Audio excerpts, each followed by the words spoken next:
Hello, everyone. Today's topic is about removing baseline wandering, and we will be specifically looking at the ECG signal as an example signal, but the work or the methods presented in this, let's say, video or presentation can be applied to many kind of signals. So let's start.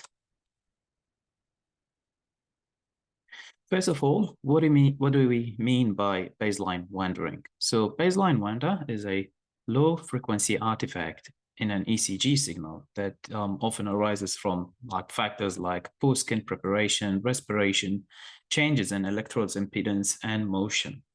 So baseline wandering can actually mask many of the important information, especially if you are looking at doing feature extraction. So if you don't handle this problem, this may end up in the loss of crucial diagnostic information. And that's why we usually look at the available methods to remove this kind of baseline wander. Let's take this problem into a more intuitive way. What do I mean by baseline wandering? If you look at the signal that you can see over here, which is an example of an ECG signal, the problem over here is that instead of having a horizontal x-axis where the signal varies around the zero value, you can see that let's say the x-axis is not really situated at zero, and it has changing, let's say, levels of threshold. And the idea over here is that how do we estimate that curve, the red curve, that if I subtract from my original signal, it will adjust or bring the x-axis into zero. That's the whole idea of baseline wandering removal. Now, because I'm talking about frequency components, we can start by looking at some sort of frequency domain methods or time frequency domain methods that I can actually use to remove baseline wandering. Before I do that, just show you here like an example ECG signal with a huge impact from the, let's say, baseline wandering. And in this case, to extract the important information, the first step for you would be to actually get rid of the baseline wandering. So before diving into more advanced methods, let's just give you a reminder about how we model any kind of signal with Fourier series, and then you know how to extend the concept into Fourier transform after that. So the basic equation that we use with Fourier series is shown over here. There are few components or factors that we usually care about when doing these kind of modelings. So what Fourier series says, basically, the general idea is that any kind of periodic signal can be represented by an infinite summation of sines and cosines. But you have to know that there are four basic components that can actually support the understanding of this equation. So first of all, there's the DC component. So what happens here is that typically the signal or a signal should be actually, let's say, fluctuating or varying with respect to the zero axis. And that's where you have a DC component of zero. So if a naught or a zero is equivalent to zero, that's what happened. If that component is a positive value, then you will shift your signal to the top, as you can see over here. And if it's a negative value, then you actually shift it down. So let's say baseline wandering is a more advanced version of just having a DC component, because with a DC component, you have that value fixed all the time. With the baseline wandering, that shift actually is changing with the time. So it's a more complicated problem. Now, the other component that we usually care about when doing these kind of modeling tasks is the amplitude of the components or the contribution of the sine and cosine terms. So as you know, a typical signal can have, let's say, some sort of amplitude. If you increase it, you get the red curve. If you increase it further or amplify the components, you get the golden one, and so on. Another component you care about is usually the frequency. So if I assume, let's say, this is the original frequency, which is the blue curve, then the red curve is an increased frequency, and the golden one is a slower varying, like a frequency, basically. Another term that we usually care about is the phase, which you don't see directly from here, but we usually extract the phase by the tan inverse of minus bn over an. That's the contribution of the sine Bn divided by the contribution of the cosine, which is the an. Or the equation can be simply given in this form. So some books or some other versions of the Fourier series, they show you this representation of this equation in terms of cosines only. And over here, you can clearly see the value of theta, as you can see over here in this part of the equation, and that's the phase component. So typically, let's say if this is an original signal with whatever phase value it has, then another version, or if you have a positive value of theta, that will be actually another version that is actually lagging the original. And if your phase is negative, that's actually the golden one, which will bring it to the left side. So leading or lagging phase. Now, one can start the analysis and say, okay, how do I use this technique to solve the baseline wandering problem? Well, this was just a reminder about Fourier series, and you know, or you should know now, how this translates into the Fourier transform, basically. So the first approach to remove baseline wandering, I will not touch upon that like too much because, yeah, there are more advanced approaches that I will bring to you. So the basic idea of here is that, let's say the first approach to remove baseline wandering is by simply doing an FFT, like applying a Fourier transform on the signal of interest. Then you remove the frequency range of interest because you said baseline wandering is a low frequency artifact.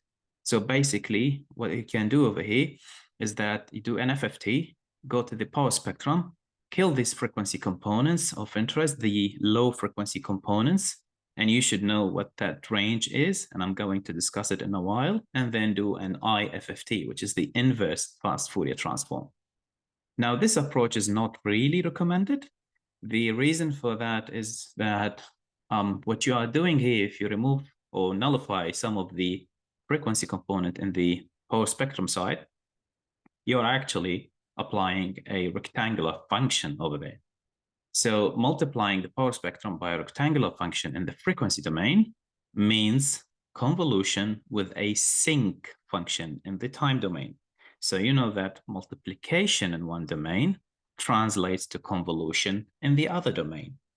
Now, because you're saying this is equivalent to multiplying by a rectangular function in the frequency domain, we know that the Fourier transform of a rectangular function, or let's say the equivalent of the rectangular function in the frequency domain, the equivalent of that in the time domain is a sinc function. And the sinc function has some sort of ripples. Now, if you do convolution of a sinc function with ripples, with your original time domain signal, you will be actually adding some sort of unwanted frequency components to your signal. So you can read more about this topic. Now, the other problem or the other reason why you should not really utilize this approach is that comparing to the performance that you will get out of a much simpler IIR filter, basically what I'm trying to say here is that you will get a huge reduction in the computational cost if you are doing real-time analysis. So just use the IIR filter. That will save you a lot.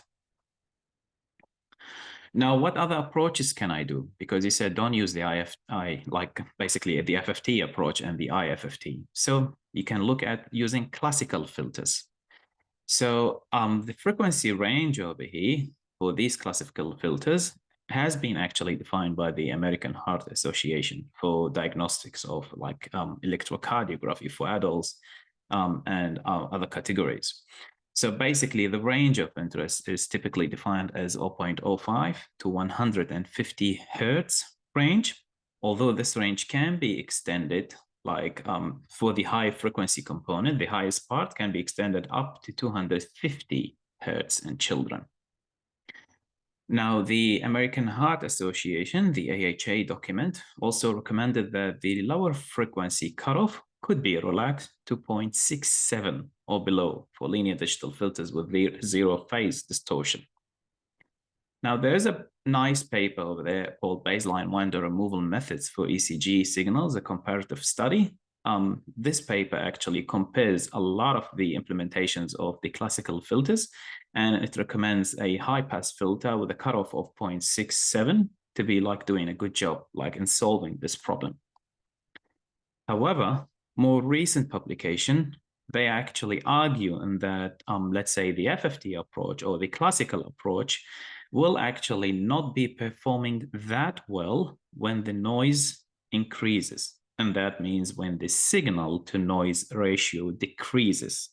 So if you have a lot of noise, they recommend actually not using the classical filters, but using more advanced approaches like the deep learning or wavelets or any other like more advanced approach.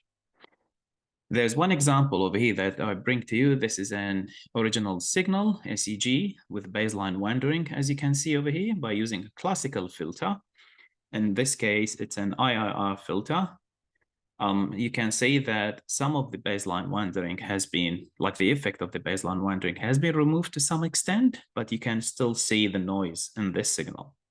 While if you apply more advanced deep learning approaches, as suggested in this paper, which they presented a nice tool called Deep Filter, they show that the resulting signal by using the deep filter can be actually something as nice as this. So the recommendation is try to look for more advanced approaches. Now we considered the FFT approach, we considered the classical approach. Before going into, let's say, using deep learning methods, we should actually consider what other methods are there in between, because we mentioned wavelets specifically. So from my previous video about feature extraction with wavelets, if you have watched that video, then you will remember this part where we talk about FFT using sines and cosines and that lovely, like let's say, modeling equation. Whereas the wavelets actually employ a set of functions called wavelets, and these have genders. They come as a father and a mother wavelet. And this is the equation for modeling any kind of signal with the wavelets. And we have extended a lot upon this topic in the previous two videos. So if you haven't watched that, I'll recommend just go and watch that part talking about wavelets and their use for feature extraction. So what is a wavelet? It's just a short wave, starts from 0, oscillates, and then goes back to 0. So as I said, wavelets have genders, father wavelet and the mother wavelet. Father is also known as the scaling function. So the father itself is constructed from the mother wavelet by dilating the mother wavelet, and dilating the mother wavelet produces a low frequency wavelet, father wavelet again. So I don't want to talk more about the wavelets because I've done 2 videos about it. Just go and watch the earlier videos and you will get a good understanding about wavelets already. These are some of the families that we have mentioned previously, but there are a few more that I can show you today. So with the wavelet decomposition, and specifically I'm talking about the discrete wavelet transform, the whole idea is that the discrete wavelet transform partitions the frequency component or the power spectrum, let's say, of the signal into 2 equivalent parts with every single decomposition level. So as you can see here, if the total bandwidth of the signal is made of like this range of frequencies, the first decomposition level divided into 2 equivalent parts, then the next decomposition level looks at decomposing only the left side. So you can see over here, low pass and a high pass. And then you decompose the low pass again into another low pass and high pass, and then again into another 2 component of low pass and high pass. That's the idea of the discrete wavelet transform. And we have, again, like clearly explained this in the earlier videos. So this is one decomposition level, second decomposition level, and the third decomposition level.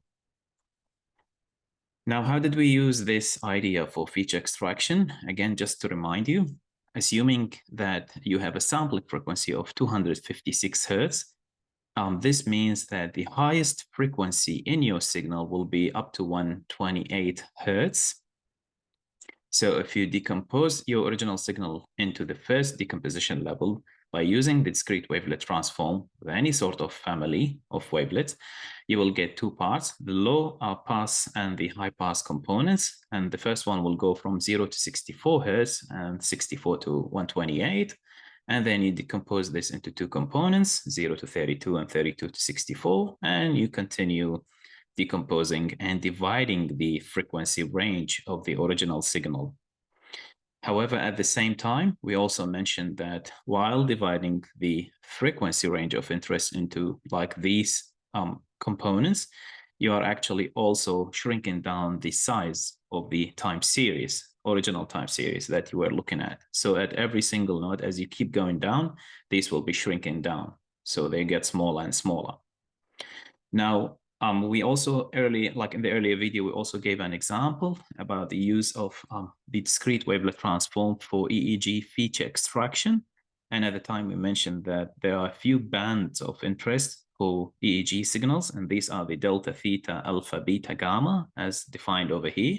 And we also said that these ranges will be different from one publication to the other. So use any kind of source that you trust for these ranges and just follow that.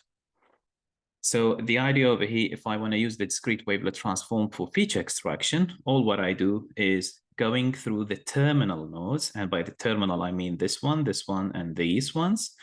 And just use the energy of the signals at each of the nodes as my feature. Or you can extract any other feature like of interest, like the variance, the waveform length, any kind of feature. But typically, you can start with the energy. Just look at the energy of these signals at these components. And that's how you do feature extraction. Now, my problem today is different. It's not really about feature extraction. It's about some sort of filtering. So how do I apply wavelets or discrete wavelet transforms specifically over here to do some sort of filtering? That's what the topic of today is about. At the time, we also mentioned that, for example, if you are interested in the 4 to 8 hertz, you just look at the energy of this component. And if you want to use this node as a representative of delta, you can, and just look at the energy of that component. But again, my problem for today is different because it's about removing baseline wandering. So how do I do that? So you said, or we said earlier, it's a low frequency artifact. So what I really need to start looking for is a specific range of low frequencies. And we mentioned that low frequency range could be up to 0.67 hertz, which means from 0 to that level. If you remove these frequencies, then you can get some sort of baseline. If you subtract that from your original signal, you correct the baseline wandering issue. So keep in mind that the thresholds for the baseline wandering can be different in different publications. Or if you are looking at the ECG signal, I'll just recommend that you stick to the AHA recommendation. But for the sake of, let's say, comparison with different papers, some papers says it could be up to 1 hertz actually instead of the 0.67. And the papers from the literature, they also mention that when the patient is performing exercise, the upper limit may be larger. So patient movements are reflected in transient baseline changes resembling one cycle of a sine wave. Basically, they say could be up like between 2 to 10 hertz actually. So now how do I use discrete wavelet transform to filter a signal? So again, remember we are talking about the impact of the low frequency components. If I have a signal, an ECG signal that is impacted by baseline wandering, as you can see over here. With the application of discrete wavelet transform, you get 2 components, as we mentioned earlier. And earlier, but I mean in the earlier slide and the earlier 2 videos. So the application of single decomposition level is here. So that's the application of discrete wavelet transform. If you want to focus on the low frequency components, what you can do here usually is that nullify the high frequency part. What do I mean by that? Just multiply it by 0.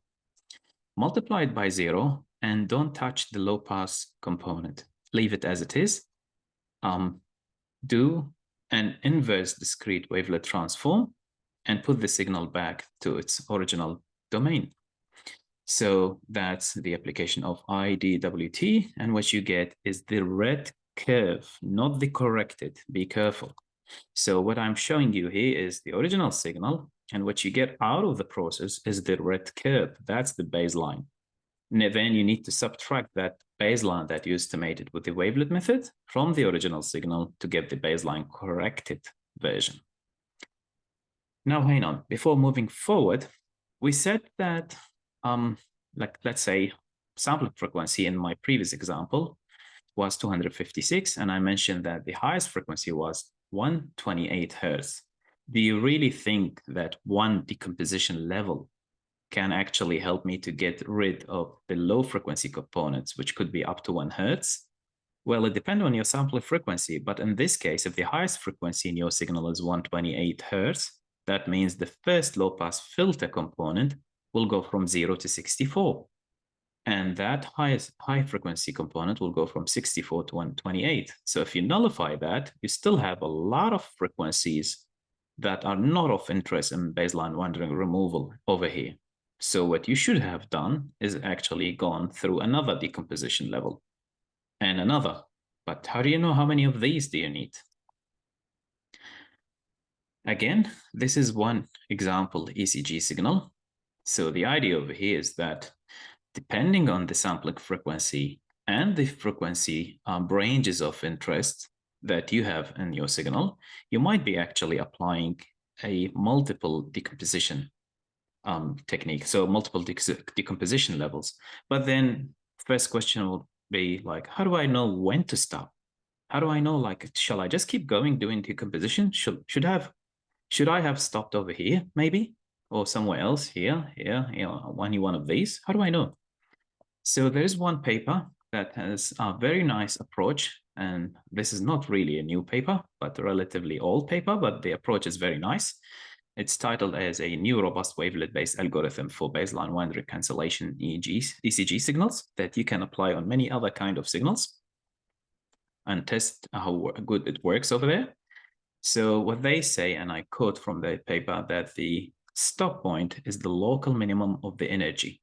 In the algorithm, we have reached the stop point if the energy of the detail segment has been placed to the local minimum of its value. So what does this mean?